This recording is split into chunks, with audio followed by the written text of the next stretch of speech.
Welcome back, my friends, to episode 2 of Beyond Bricks and Mortar. Today I'm joined by Meyer Safdieh, partner and dreamweaver at AKIMORI NYC. AKIMORI is the first Japanese fine dining experience to hit the kosher scene, and they deploy a level of hospitality that is simply not seen in the kosher food world at all. The way Meyer describes his work and AKIMORI's mission is to redefine the landscape of the kosher dining scene. Meyer refers to his work as a social responsibility and an opportunity to give guests an experience that they normally would not get, to help people feel like family, to be seen, to be heard, to be understood. In this conversation, we go deep into the many layers of hospitality, and I truly enjoyed this one very, very much. I've always been a big fan of Meyer and what they're doing over at AKIMORI. I'm really excited for you guys to hear this one. Hospitality is quite possibly the most important ingredient in a customer service business. It's also a topic that I happen to be extremely passionate about, and I really, really enjoy talking about. So let's get into it. Here he is, my good friend, Meyer Safdieh. To be in your world, in the world of hospitality, which is a very draining world. It's busy and there's a lot going on and you're dealing with tons of personalities and you're always trying to please people. That's kind of the nature of it. But to be in that sort of hospitality-centric business, whether it's owning restaurants, hotels, even selling homes, there's certainly an element of that because it's a very emotional business. But I would imagine you have to really love it, and I would think that usually there's a moment where you realize that this is what you love and this is what you want to do and that you're on the right path. So my first question to you is there a moment in time that you can think of, that you can identify in your life when you knew that this was the path you wanted to go on and there was no question about it? So I'd probably flip back to my senior year in high school, where I started to have these feelings and these thoughts that I wanted to go into the hospitality industry, but it really wasn't very common for like a young Syrian boy to choose a career path in hospitality. But I had a conversation with one of my teachers in high school, and he told me something I'll never forget. It was so simple. He said, well, people are always going to have to eat. So if you could find a way to do it right, you could definitely make a career out of it. And fast forward a few months later, as part of the Mag and David High School internship program, I worked in a restaurant called Sienna in Brooklyn. Oh, nice. I've been there. Yeah, to get a little bit of a taste of what hospitality is like. And what was your role there? So I didn't have a set role when I walked in day one. It was more like, we're excited to have you here, and I guess make yourself, useful. Yeah. So I tried to help out wherever I could. I wasn't a server, I wasn't a busboy, but I was pretty much all over. I was in the front of the house, I was in the back of the house. And I used it as an opportunity. It was only a month. It was very short. But I used it as an opportunity to get to know front of house operations, to get to know the chefs in the back, and to really understand how a restaurant works. Before that, it was just what I saw as a customer sitting at a table. But this gave me a really, really good experience as to, the back end of it. And while it was challenging, and I got my first taste of working late nights and not seeing my family so often, I really loved it, and it was the following year where I went to Johnson & Wales Hospitality and School of Hospitality, and I didn't know that you went to a hospitality school. Yes, I did. Wow. I did, and that's where everything I had sort of dreamed of was starting to come to life, in the sense of now I'm really going to take the next steps in this career path and explore it and take it to the next level, hopefully.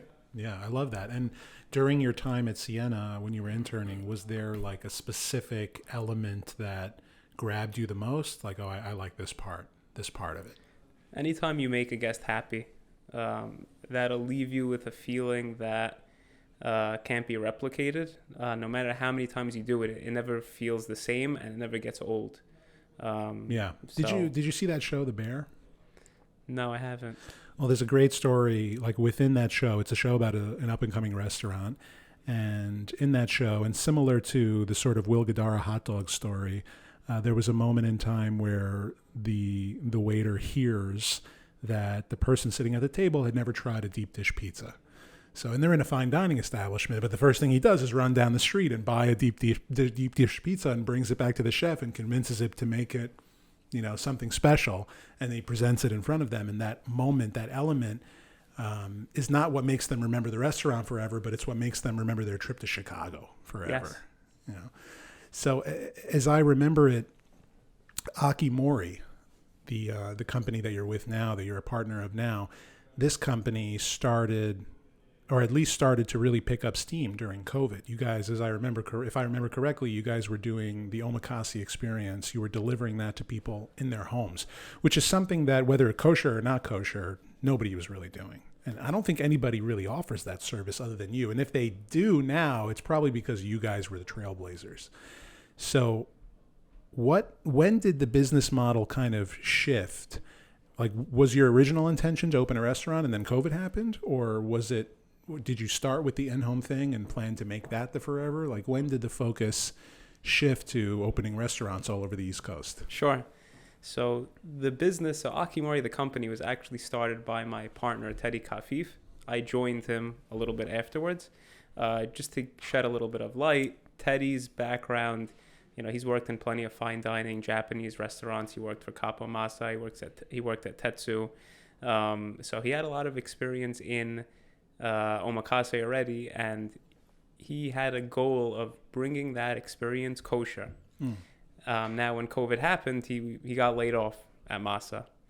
And so he used that time to pretty much take all of the event managers he knew and the chefs who also had no jobs to go at Masa. At Masa. Wow. To go to the customers who had nowhere to eat because all restaurants were closed. Wow. So it was a perfect combination. And yes, the concept really picked up steam. He was booked out for the whole summer, then he was double booked, and then he was triple booked. Wow. But to answer your question, after that summer, Teddy realized, like, hey, this was great, but it's probably not sustainable. We probably can't run an everyday business just going to people's homes and doing these 10-person elaborate and expensive dinners. It's probably not going to last once restaurants open. And that's when he shifted his focus to opening brick and mortar locations, whether it was the quick service or fine dining. And where I came into the picture was he needed someone to help him grow the business. He needed someone who had experience in hospitality who could help him scale properly.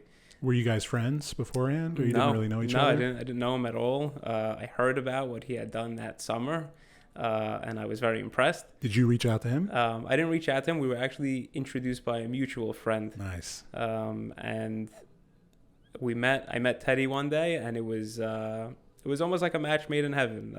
We met once. The next day he called me and he said, what do you think? And I said, I'm in. Let's do it. I love that. So, it's interesting that I had no idea that he kind of created this concept by using the people at Masa, by bringing them into the fold. Masa, if I'm correct, is the only 3 Michelin star Japanese establishment in the city. And to come from that 3 Michelin star world and to, walk right into starting your own Japanese food experience, especially in the world of kosher, I'm sure it was like something that was really, really unique to the people in the kosher world. Absolutely. So you had some people who would venture out and would go to places like Masa or like Naz, and a lot of these more upscale, not kosher omakase concepts. So they kind of appreciated it. And then you had a group of people who were interested in learning. They never went to an omakase restaurant, myself included, by the way. Before I met Teddy, I really wasn't familiar with omakase. And from there, we had those customers who were used to it in the past and new customers who came and learned and, really love it. And they're our regular customers today. So you really did fall into Japanese food. It wasn't really kind of by choice. Do you like Japanese food? I love it. I love it. Yeah, I always did. Most of my career, I focused on the coffee business. I thought I was going to own a chain of coffee stores. So you must know your coffee. I know my coffee pretty good. It didn't end up that way, but I guess when you train yourself and you work in hospitality, you could kind of pivot from one cuisine to another as long as you're passionate about, I would say, the guest experience overall. Right. Yeah, I would say that that's the most important element. Something that I always tell the members of my team is that I don't care if you work 10 jobs. As long as whatever the work is that you're committed to gets done and the customer experience is not compromised, I'm good. You could do whatever you want. 100%. The systems is what creates consistency in the business and being able to create that sustainability. The vision obviously is very, very important, but it's good that you guys have that partnership. It kind of checks both boxes. It doesn't put all the onus on one person, which is good. Exactly. And how do you kind of maintain consistency in the work without getting bored of consistency? You know, I feel like people in hospitality, we strive for consistency in a certain context. Like a chef wants to be consistent in taste, but not consistent in innovation. You know, like you see a lot of famous chefs like Daniel Boulud, who, you know, if you go to Danielle, the menu's the same. It's the same for 25 years. And at this point, it just feels like pompous French cuisine, like just old school French cuisine with leaves of parsley on the plate and just things that are outdated. And I find that when there are chefs out there, especially the arrogant ones that, well, most chefs are arrogant, but, you know, the ones that feel as though they're fully enlightened, that, you know, those are the ones that end up kind of slowly declining. And I feel like we always have to never feel like we're fully enlightened, like we're always willing to do more. So is there ever a moment where you feel like a little bored, you know, of the consistency of the work? So to me, consistency is the most important thing because we always need to deliver a consistent experience overall to the guest. Now, within that consistency, though, things can be different. Meaning we could give you, within omakase at least, we have the ability to be very, very creative. So we could give you a completely different omakase than you had last week while still being consistently good. Right. Yeah, that's the whole point. Yeah, you want to... That's the whole idea. Yeah. If I sat down at AKIMORI for dinner and I came back a couple weeks later and had the exact same lineup, it'd be like, okay, like, you know, there's only so many times I could do this. Exactly. And like, that's not the experience we want to give our guests. I think when we first started, it was like that a little bit, and we noticed it in our customers and, you know, ourselves. Teddy and I sit down regularly and, you know, we try the food as much as we could. Yeah. So you get sick of it. Yes, 100%. Yeah, we do. But it's something you really have to keep a close eye on, because if you're not constantly innovating and you're not working on new things, yes, you could get bored, but more importantly, the people coming are going to be bored. Right. And then you're really going to be bored because you're not going to have anything to do. Yeah, I hear that. That's true. I like that. And what would you say is like the most challenging part of what you do, the hardest part of it all? So the hardest part really is maintaining that consistency, whether it's food quality, the experience. You know, as you grow, you can't be everywhere at once. And so you have to put your faith in the people that you hire and the people that you train. And you hope that they'll embrace or represent this brand the way you would. But the truth is it's hard, because being an employee myself in the past, it's very hard to represent the company as if it was your own if it's not. Right. So you really have to try your hardest to look for those people and you have to incentivize them as well. You know, there's also that side of it who will run the company the way you will, because at the end of the day, for example, our Brooklyn location, when we first opened it, Teddy and I were the only servers there. We didn't have other employees. We had chefs, and we were the servers. We would switch off nights. So you were delivering the drinks, and you were doing all everything. We did it. We didn't even have a guy in the back cleaning dishes. We did that too. Wow. And respect. Yeah. Oh, thank you. So I mean, listen, I'm a firm believer, and Teddy is as well. Like, you really have to start at the bottom, and you have to know every job. If you want to hire someone and tell them now to do that job, you really have to understand it. You have to understand the entire business. And how would you categorize your leadership style? Like, are you the type that micromanages, or you put a lot of trust in your people? Or are you a very inspirational leader? A little bit of both. As I wouldn't say I'm a micromanager, but I also don't put 100% my trust in everyone. I don't think you can trust anyone 100%. You always have to be on top of things. But I think it comes back to knowing each individual employee and what they're capable of. So, for example, if you have a stronger employee who you know you're not going to have to remind a million times to do something, you could tell them once, and you could have a pretty good feeling they're gonna get it. Right. But other employees, you know, you have to get to know them, and maybe it's every service you might have to remind them something. It's a little annoying, but it all comes back to knowing your team.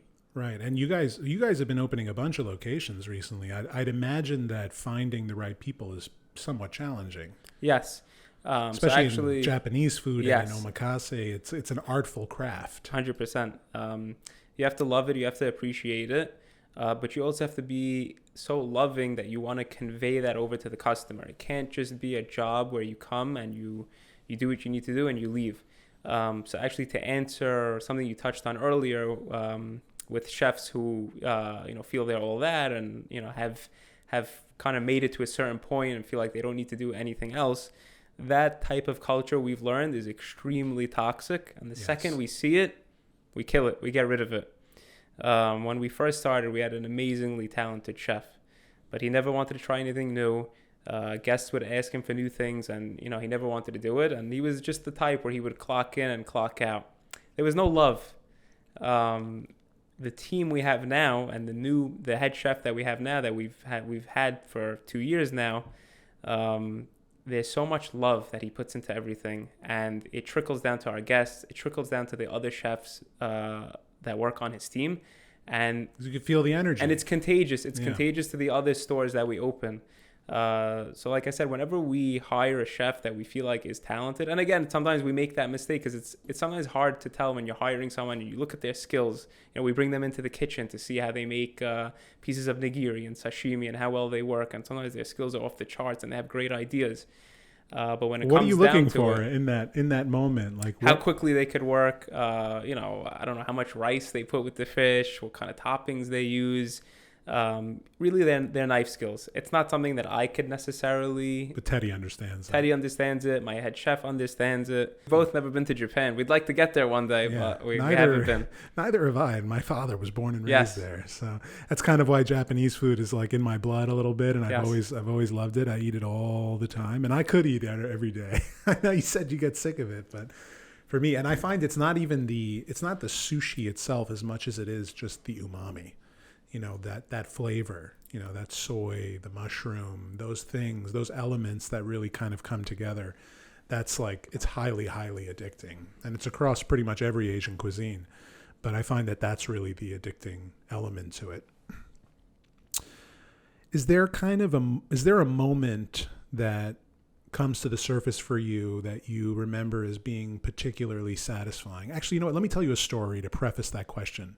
So I recently sold an apartment where it was an estate sale. So the place, it's been owned since the 1970s by the same family, and it needed a complete renovation. The owner of the apartment passed away, and his son was handling the sale. And we put the unit in contract after a long road, and it's like the day or 2 days before closing, and he had junk luggers go to the apartment to clear everything out. And he asked me to please go to the apartment shortly before, they arrive, just to make sure they get in okay and it's all good. So, okay, fine, no problem. So I showed up. They happened to have already been there. And I saw them like scooping all the belongings into a plastic bag and like all this personal stuff. So I gave my client a quick call and I was like, listen, are you sure you don't want anything from here?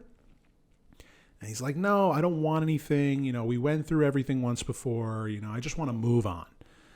So I was like, okay, no problem. So before I left, I did a little bit of rummaging just to look around. I always like to take like a memento with me from the units that I sell. This menorah is one of the mementos. I have various things in my office and in my home that I've collected from the different homes that I've sold. But I was in the dining room and I opened up the buffet cabinet and I saw a Siddur, a Hebrew prayer book. And I pull it out. It's a small white book, and it's clearly very old, given its condition. And I open up the front flap, and it says, "To Betty Love Raymond, 1932," like September 1932. So I was like, holy shit, like this thing is, over 90 years old. And I decided to take it with me to rescue it because I knew junk luggers was going to throw it away. And in that moment, I realized what I wanted the closing gift to be to the client. I don't think he knew that this Siddur was there. In fact, he didn't know. I know that now he didn't know. But I took it out and I had it like put into a lucite box. And I actually went out for dinner with him, a closing dinner, to a Japanese restaurant actually. And we sat down and I gave him this gift. And I said to him, listen, I think, I don't know if you knew that this was here, but if there's anyone who should bring this forward, it's you. This has been in your family for over 90 years. And he almost got emotional when he saw that moment. And that for me was a very, very satisfying moment.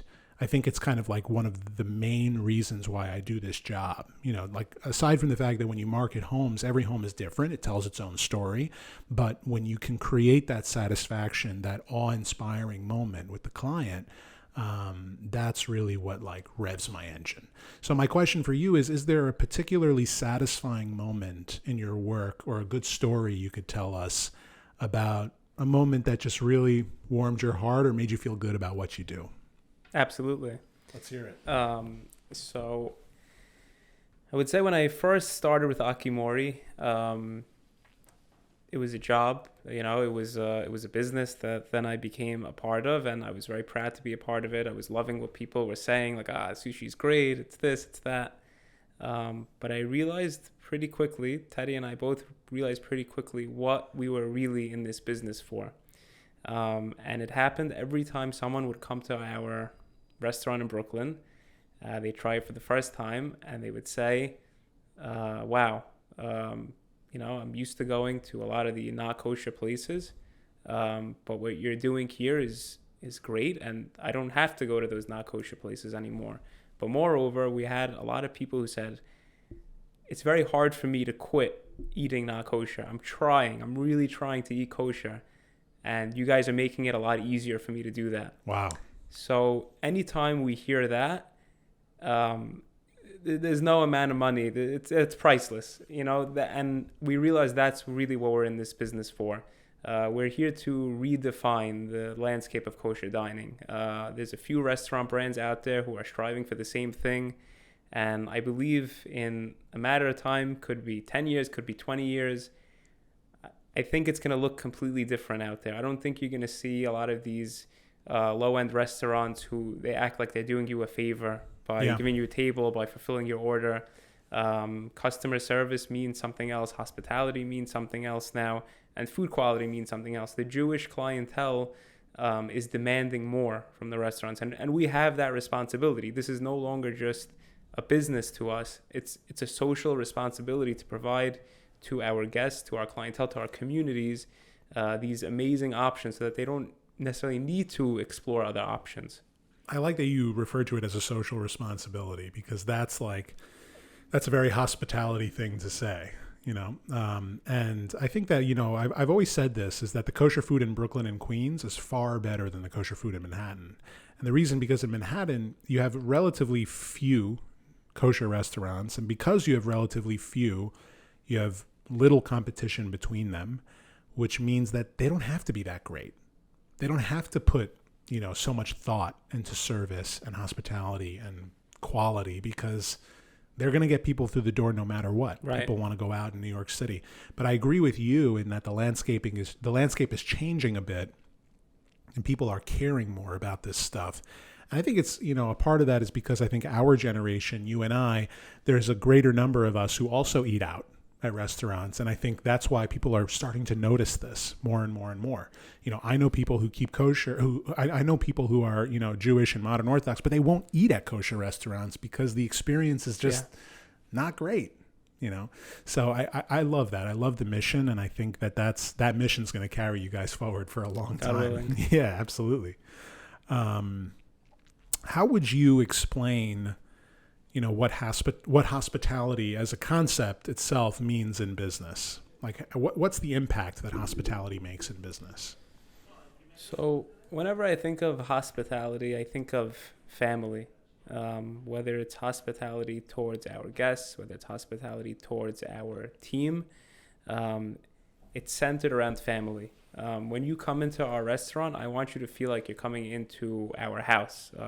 Take your coat off, sit down, have a drink, and we'll take very good care of you. I notice you guys have like a little sitting area. Do people spend time there before they take a seat? Yeah, absolutely. Sometimes they sit there to have it. Not often, but some people who feel really comfortable, yes. Yeah. You've been to Italy, right? Yes. So in Italy, the word guest literally means someone who does not pay. So when you go to a proper Italian hotel, they, like if you go to a JK brand hotel, for example, when you walk in, there's no check-in counter. They don't ask you for your passport the second you walk through the door. They just escort you right out onto the terrace, and they put a drink in your hands. And while you're having that drink, they're upstairs unpacking your suitcase for you. Like that, what you're saying is that feeling of family, that feeling of home. And I'm even reluctant to say home because, I once spoke to a guy who was the general manager at the Edition Hotel downtown. And he said, I hate when people say, I want to feel at home. At home for me feels like I'm at my grandma's house. Right. I don't want to feel like I'm at home. I'd love to feel like I'm in someone else's home, that I'm a guest in someone's home. When you spend time in your friend's house, you're not paying for that experience. So that warm reception is everything. It's and all these moments, like you said, the moments of family or that feeling of welcome, those are the things that create retention. Like any restaurant can turn over tables. But if you can inspire someone to want to come back because of how you made them feel, it's another level. You recently read that book, Unreasonable Hospitality, yes, right? Yeah, excellent. So it's amazing. You recommended it. It was excellent. It's like the hospitality Bible, that book. I think reading Danny Meyer's book first is a good start, and then Will Guidara's book right after that, unbelievable. Yeah. It's well, complete. Will Guidara was and he quotes him a lot. Yeah, he bought 11 Madison Yes. Park from him. But of course, the famous hot dog story, yes. and I'll just mention it briefly for the audience, but the idea that Will was clearing a table of 4, and he heard this family talking, and they were saying, we've tried all the best restaurants. We've been to Per Se, we went to Danielle, we went to Masa, we went here, we went there, but we never tried a New York City hot dog. And in that moment, when he overheard that, he runs down the street, he grabs a boiled hot dog off the cart, he brings it back into the kitchen, and he describes the moment as having to convince the chef to plate it as the hardest part. And it is. If you've ever been in a kitchen, it is. Yeah, chefs are very arrogant. Chefs have their principles, understandably so. It's an art form, and that's very, very personal. But he convinced them to plate it into 4 perfect pieces, and then he comes over to the table to present it to them. And in a 3 Michelin star establishment, it's 1 server per customer. So they do that so that all the plates come down at once. So it's, he says to make sure you go home with no culinary regrets, a New York City hot dog. What's so impactful about that moment is that, of course, they freaked out when they saw it, but that moment is not what's going to help them remember the restaurant forever as much as it's going to help them remember their trip to New York. Absolutely. Forever. It puts a pin right into the trip, really caps it off beautifully. Like that is like a moment of incredible hospitality, and I'm always like, ever since I read that book, I'm always trying to look for moments to deploy that in my business. And I've totally shifted the way I talk to my team and the way I inspire them to do this stuff. Like, this is the stuff that guarantees customers will come back to you forever. So it's a good thing you guys are checking those boxes. It's all about listening. That's the key. And Yes. and wherever you are, whatever industry, in a marriage, it's all about listening. If you don't listen, you're missing everything. Yeah. And it's also very clear that you guys care. I think not this past summer, but the summer before, I ordered a delivery from AKIMORI. I remember this. Yeah. And it arrived missing like an entire item. And maybe I was hungry and that's why I was so pissed off. But I called up the store and Teddy picked up the phone. And I was like, hey, man, you forgot this whole item. I've been waiting 45 minutes, whatever it is. And he goes, okay, we'll be right there. Meanwhile, it's not like they sent another delivery guy. You showed up. You showed up. You ran up to the door. You gave me the order. And I remember even being like, hey, how you doing, Meyer? What's going on? And you're like, it's good. I got to go. Yeah. So it's like that to me, that moment, it was a brilliant moment of recovery because when you see the partner come out to make it right, it's like, okay, like they really, really, really care. And that to me personally is very, very important. As someone who eats out a lot and it gets a lot of takeout, I'm always looking at this type of stuff. So that was like a really like reassuring moment for me. And the food was great. Thank you. Yeah, we try to be very personal. Even now, it's a key. Just always be present, see our customers. It makes a big difference. That's very rare in kosher hospitality. 100%. Yeah. I'm going to Le Marais tonight. Nice. For Enjoy. them. Nobody turns over tables like that. They're restaurant. the best. They're number one in the game. Yeah, and it's like, you're not getting the best steak in the world, but it's a can of Coke. It's a classic. I have to say it is so consistent over there. It's going to be the same in 20 years from now. It's great. It's been around. They're great forever. at what they do. Yeah, it's been around forever. What's the biggest mistake you ever made? So it's my favorite question. yeah. I don't really have any regrets. I believe everything happens for a reason, and it sets you up properly, I guess, for the next opportunity, for the next learning experience. I believe everything's a learning experience. But what I get beat up on every time is when we work with someone who's, let's say, not so honest, and we can't see through it until it's too late. I'm talking about an employee. An employee, maybe someone who's hiring us for a job, someone who's, maybe wants to partner with us on a store or something like that. Whether it goes through or not, at the beginning, it's almost like dating. Like, you see the person a certain way, and then a little bit later on, you see their true colors. Either that or on our part, really, when we don't do due diligence, like I said, on working with someone else or on an event we're taking on, whether it's big or small, it doesn't matter. That always hits me hard because I know that if I did the proper homework and the proper planning, I could have avoided this whole mess. Well, let me challenge you on that for a second. Would you say that you just didn't know, or you saw the signs and chose to ignore them? Sometimes. Yeah. It's like we want to believe what we want to believe. Yeah. What I get beat up on is when I fall for the same thing twice, and then I tell myself, well, how didn't I see this coming? Like, I've been through this before, and I try to rationalize like, oh, because this, because that, but really it's the same script every time. My coach has a great saying. She's an icon in the world of fashion, and she's really, really tough, which is what I need personally. Everybody, people who do work with coaches everyone has a different style and everyone needs something different. For me, I'm a little bit soft when it comes to, dealing with clients, when it comes to negotiation. I do this a lot, which is why I challenged you on it, is I often almost choose not to see the true colors. But she has a brilliant saying, and it goes, believe them the first time. When you see something from the very beginning, choose to believe it. And that will change the way you perceive the whole process, through and through. So I've always remembered that since she told me that. So what about this?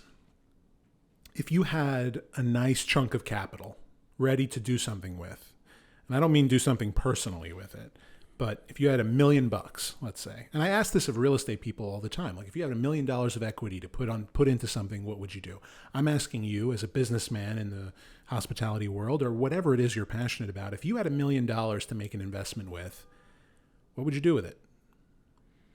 I'm not sure. It's a great question.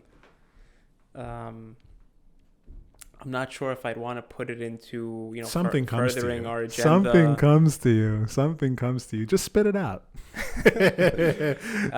I'll edit it out if you don't like it. I think we've always been passionate about, we've always gone elsewhere to run events for other people. I think we're very passionate about running our own event hall that's convenient for people to get to, that has that hospitality feeling. It's not just a hall that people come to and they rent it out for X amount and we don't do anything. Like, right. We'd want to have a big part in it and be able to help people. And I don't want to say help people, but be a part of people's happy occasions, whether it's their weddings and engagement parties, fundraisers, things like that.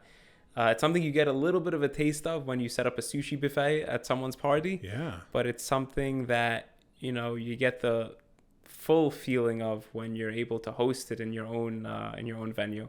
So it's something Teddy and I have actually spoke about a little bit. I think we're a little, early on that, but it's definitely something we want to tackle at some point along the road. Well, value-wise, you guys offer exceptional value. If I remember correctly, it was like $3,500 for 50 people. But then it was $4,500 for 100 people. Yes. It's like, wow, that's great. And you can't find that in the non-kosher world, in the higher end sushi world. You just can't, So that's incredible. So you're thinking like a hall, a place where you can host events, but you can incorporate some sort of hospitality element that's not usually seen. Like you have places like, the classic wedding halls that are constantly turning over events and even like recycling the flowers, even though you're paying for new ones. Yeah, exactly. We want to make it easy for guests. Like when we put these events on for people in people's homes, and I tell them we do everything A to Z, the only thing I need from you is a table to put the sushi on or for the chefs to work on. They're like, wow, that's it? And I said, yes. And I say, yes, that's it. You know, so we want to take that responsibility off of people's shoulders. Like it's so time consuming, putting events on and, you know, it's so stressful. The planning is stressful. The planning, yeah, exactly. Yeah. When I was getting into the wedding planning, when I first got engaged, my brother gave me a great piece of advice. He says, "Listen, planning a wedding is a huge waste of time." So when he told me that, I literally like backed away. I let Deborah do everything. You know, I had no interest in anything except, you know, run the food by me, run the music by me. That's about it. You know, like. Everything else, I didn't see the hall until we got married. I wasn't interested. I didn't care about the flowers. Don't ask me about the invitation. Don't ask me. Just do it, you know? And I felt a lot more at ease because of it. You know, I think Deborah felt more at ease too because she didn't have another person telling her what to do. Yeah. And, you know, forcing their will into it. But I like that. I think you guys would do exceptionally well doing that. And we've done a couple of events together where we've brought in AKIMORI, and you're right. It's totally seamless. Like I think the only thing you asked for was outlets for the rice makers. You know, I think that was pretty much it. Yeah. And then, you know, here and there at an event, like we'll get an extra request that we usually don't do, but it's just another thing that we could figure out. It's not a big deal. Like, why would I put that on the customer to now worry about? Like, if I could figure it out myself, I'll do it. Why not? Yeah, no, that makes a lot of sense. Your wife's in the food service business as well. Yes. And she deserves a ton of credit. I know that's not your question, but she deserves a ton of credit for... This is a conversation. Yeah. She deserves a ton of credit for what's happening at AKIMORI and for... thank God me enjoying my career. I'd really be nowhere without her. The amount of inspiration she gives me and the support and the ideas too. A lot of the ideas she gives me, I maybe don't think they're great ideas, but when I run them by Teddy and I run them by our customers, they love them. And I always go back and I eat my words pretty much. It's fantastic. And I noticed that she has quite a hand in the social media of AKIMORI as well, which is great because the content's pretty visually arresting, if you ask me. It's so funny because before we hired our current marketing director, we had a little bit of a gap between the current one and the other one.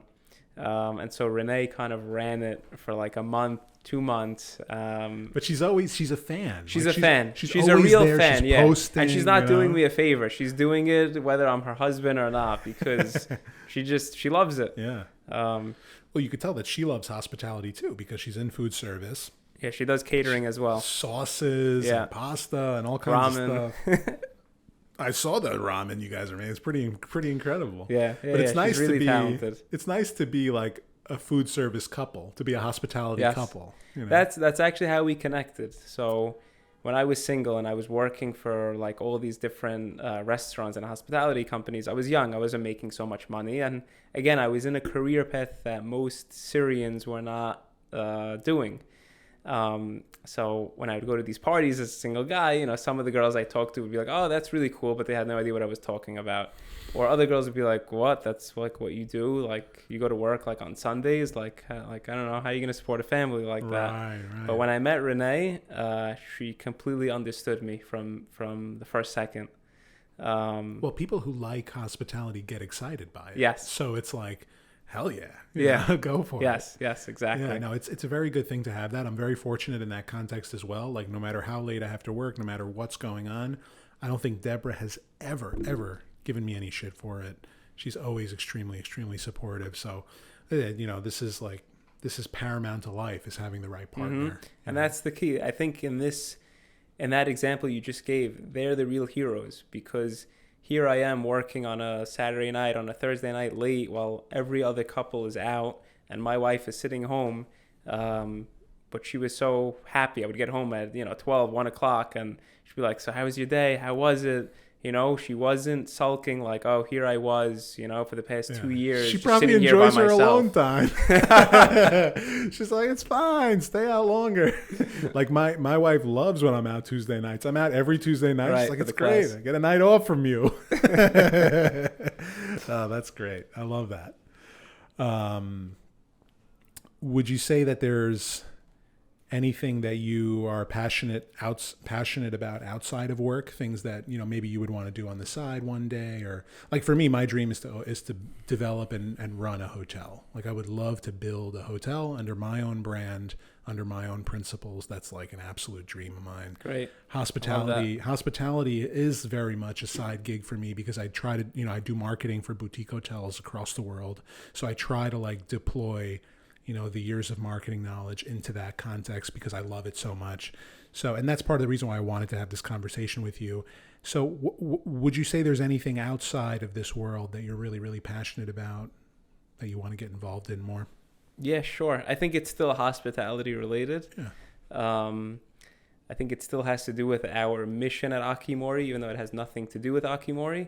I'd love to bring the kosher experience to a lot of different, and it's already happening, but I'd like to bring that kosher experience to a lot of different resorts and hotels around the world. So this way, a kosher couple or a kosher family could travel and not feel held back, like they need to bring their own food or they need to order food locally. They could just go and relax like everyone else. People bring the pots, the pans. It's like, what do you do when thing. you travel? Because you keep strictly kosher. Yes. So like when you went to Italy, what'd you do?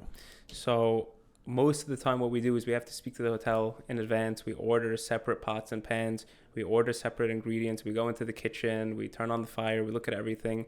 Still not 100% the best way to go, by some standards. But do you find that they are usually accommodating or they're like a little weirded out? No, always. Listen, it depends where you go. You have to do your homework in advance. Right.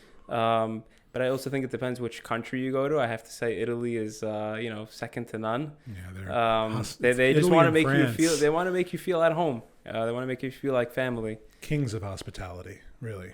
But I'd like to, roll out a program where you could go there comfortably and not have to go into the kitchen and not have to buy those pots and pans, to just know that everything is coming out and it's 100% kosher, and it could look exactly like everyone else. It actually reminds me of a funny story that I heard from Rabbi Farhi here in the city. Do you know which story I'm talking about? No, tell me. So he said he was once invited to a dinner in London, by like the royal family. And what they do in order to make every guest feel comfortable, in this case the kosher guest, is they order the same exact plates, silverware, everything, the same meal.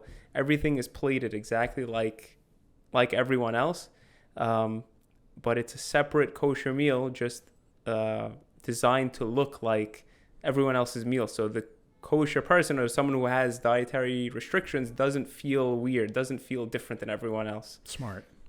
I like that. Yeah. Yeah, it doesn't feel like you're getting like an airplane meal. Exactly. When you get the airplane kosher meal and it's like wrapped in 20 layers and listen, in my first year of college at Johnson & Wales, I always had a separate meal. And people would ask me all the time, oh, what is that? Oh, I know kosher, my friend's kosher, my mom's kosher. Like, then it would just like spiral out of, it's like. Where is Johnson & Wales? Providence, Rhode Island. Wow. And you lived there for a while. So I was only there for a year. Okay. It was the best year. It was the best decision I ever made. And it's a hospitality centric school? Yes. So it's really a culinary arts centric school, which happens to have a hospitality program, which is intertwined with the culinary arts program. But they have other programs in business and marketing and fashion, but they're mostly known for culinary arts. So while I was there, I learned a lot on hospitality, but where I really learned the most was in the kitchen. For one trimester, I was required to do only culinary courses. So you learned how to cook? I learned how to cook, but more importantly, I learned a lot of discipline. Class would start at 7 a.m.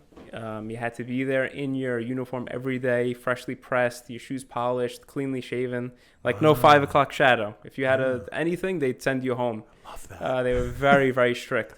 You couldn't wear a jacket over your uniform because it would wrinkle your uniform. And keep in mind, this is Providence, Rhode Island. In the middle of the winter, it's 20 degrees in the morning.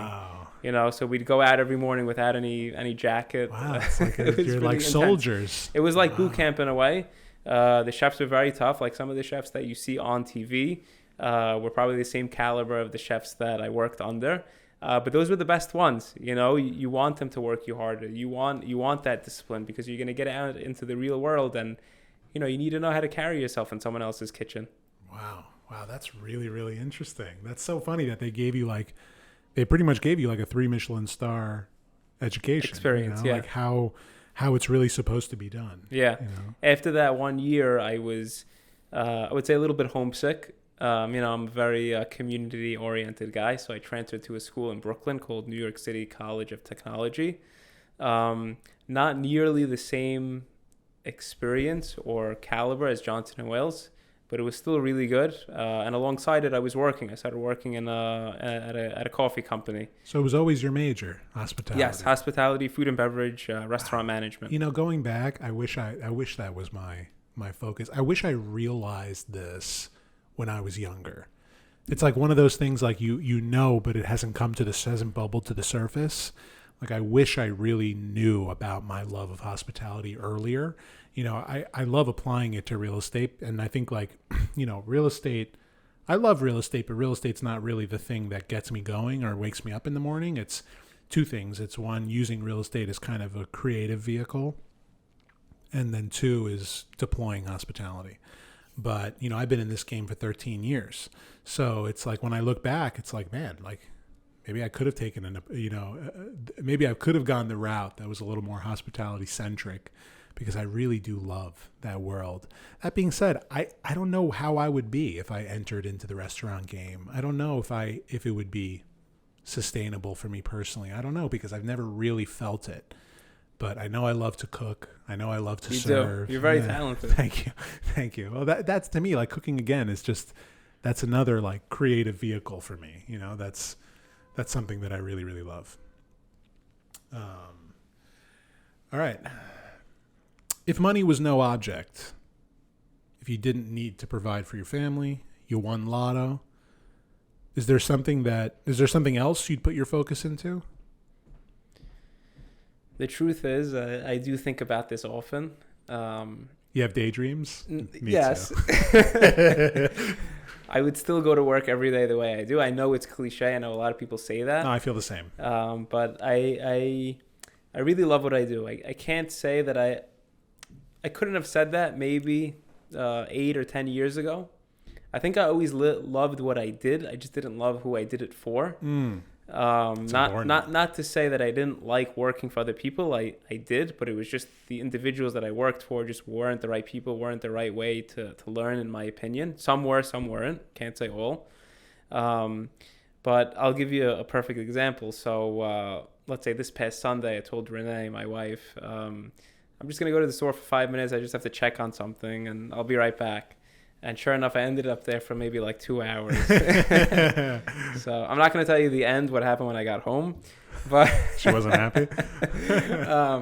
What'd you have to do that ended up becoming 2 hours? It's just one thing leads to another. It gets busy and you stay there, and the chef pulls you over and has an opportunity, someone new he wants to bring onto the team, and all of these things that needs your attention. But in the same time, you don't realize the time that's going by, because I really love it, and it's I'm so grateful. It really is a gift, because some people go to work every day and they don't love what they do, whether they make a lot of money or a little bit of money. Like some people really don't enjoy what they do, but I really love what I do. It's special.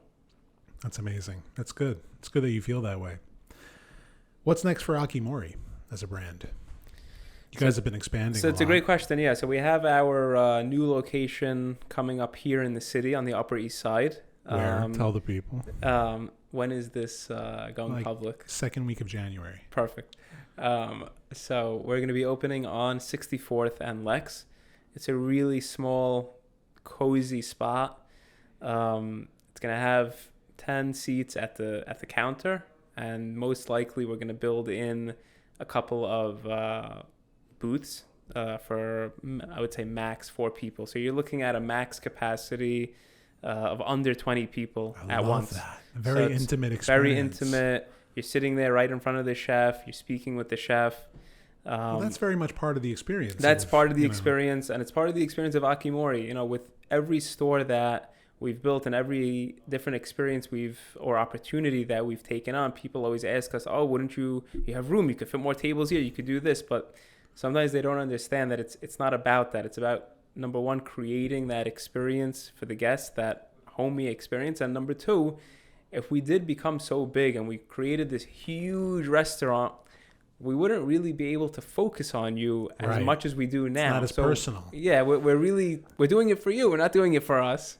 The truth is, sushi is a personal experience, depending on the context, but especially with omakase. There's a sushi restaurant 1 block away from here, and it's a place that I've been going to for pretty much my whole life. My grandfather used to go there. I've been there so many times. There was only one time where I sat at a table. It was with my brother, and we sat there, and the experience was very disappointing. And my brother had a great, since then, the way he refers to it is table sushi. Yes, no, you're right. I don't want You're table 100% right. sushi, like being at the bar is very much part of the fun, Yes. and being able to communicate with the guy, maybe buy a beer for the guy behind the counter. One thing I noticed in the couple of events we did with AKIMORI is that your chefs will never say no if I want to pour them a sake. 100%. That to me is like, yes, I love that. Yeah, we like to get in on the fun. Sometimes we Yes. Go home a little roughed up, but it's worth it. Yeah, but you know what? It's fun. It's good. It's all part of it. It's a small price to pay. Maybe he screws it up just a little bit because he drank a little too much. We once had this group that it was known that whichever chef they were with, he had to drink 8 shots. So I think one week when they walked in, I don't know if anyone wanted to really serve them, but we figured it out. That's fantastic. That's great. No, I love that. I think it's part of the experience to feel like the chef is part of it. Yes. That Yes. he's joining you in the fun. Or like whenever sometimes you go to some of these sushi restaurants and like at the very end they'll put they'll put like one extra piece in front of you and be like, it's on me. Yeah. Like that. I love that. Yeah. It's not actually on him, but he says that. It's great. Like it's all part of the experience. Yeah, it brings you into the fold of the whole thing, and being able to watch the chef work is part of the fun, like you really see the artistry that goes into it. It's not easy. It's not an easy thing. And I find that with sushi in particular, you're paying for the labor more than anything else. Yes. It's not the ingredients, it's a labor. Our chefs go through many years of training. There are many chefs who we turn away if we don't see that they have the proper skills or the proper etiquette to deal with customers. We love when our customers ask questions, and we love when our chefs are willing to offer answers and want to be friends with them and get to know them. That's the experience that keeps people coming back. Yeah. To be a chef that's going to turn out the best sushi, but, not say anything it's really not worth much. It's a dry experience. Yeah. And you guys source everything from Japan, all your ingredients? All our fish from Japan. A couple of fish like king salmon will come from New Zealand, regular salmon from Norway, fluke from South Korea, really all over the world, but predominantly from Japan, yes. And how does that system work? Like, you get a delivery every morning? So it's a pretty good system that's already set up here in New York. There are brokers between New York and Japan. There's fish brokers. Yes. I didn't know that. I didn't know that that's a thing. Yes. So maybe I should get into that. Yes, it's you have to be licensed. Very to be different a fish hours broker? though. You're working from 10 p.m. to like 6 a.m. Oh, It's wow. very different. Yeah, because that's when the deliveries come in. Exactly. So do you ever go to like any of those tuna markets? So we tried. We got there too late. Ah. But it is one of my dreams one day to go to the Toyosu market in Japan. The Tsukiji? Yes. You got to get there at like 2 a.m. That's just Yeah. what it is. It's when those auctions go off. I hear that now it's become quite a tourist destination and it's not kind of what it used to be. But yeah, like my father speaks about it as if like, you would show up there at 4 or 5 a.m. and you'd have sushi for breakfast. You sit down at a little Has he counter. been there? Yeah. Wow, yeah. that's amazing. He grew up there. He grew So, up there. Wow, that's amazing. He tells a great story about how one time he went out on a lake in a canoe with a Japanese guy, and the guy casts a quiet line into the water. He catches like a small trout, and he takes the knife and he cuts it. He moves the knife through the fish in a certain way that he could literally just pull the full skeleton right out of the fish. And then he takes like, what's it called? The thing of wasabi, like the Shark skin. Yeah, the shark skin. he grinds it up, he makes it fresh, and right there on the boat. Wow, Listen, that is an experience. Yeah, like that. I was like, oh man, I love that. I love that. It's not going to get better than that. I'll tell you that much. No. But you guys are really. That's what I'm saying. Like, you guys are really checking that box. Like, if you go to Sushi Tokyo, or if you go to any of these other kosher places, they're not sourcing fish from Japan. They're not doing any of that. This is like a unique offering. And even a lot of the non-kosher places that you can order takeout from in the city, even the really popular ones, they don't do that. Yeah, and the reason why our chefs really need to be skilled is because everything that comes in is fresh and it's whole.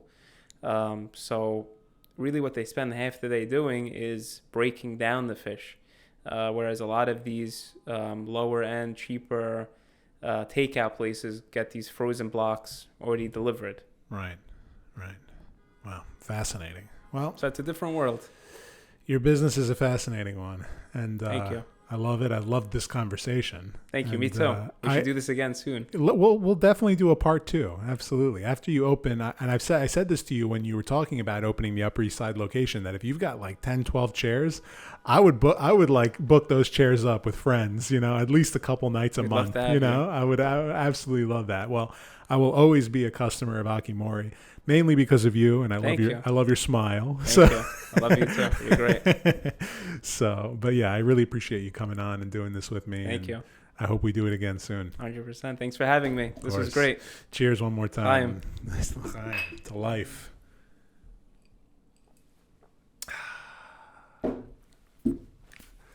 Thank you. That was fun. Yeah.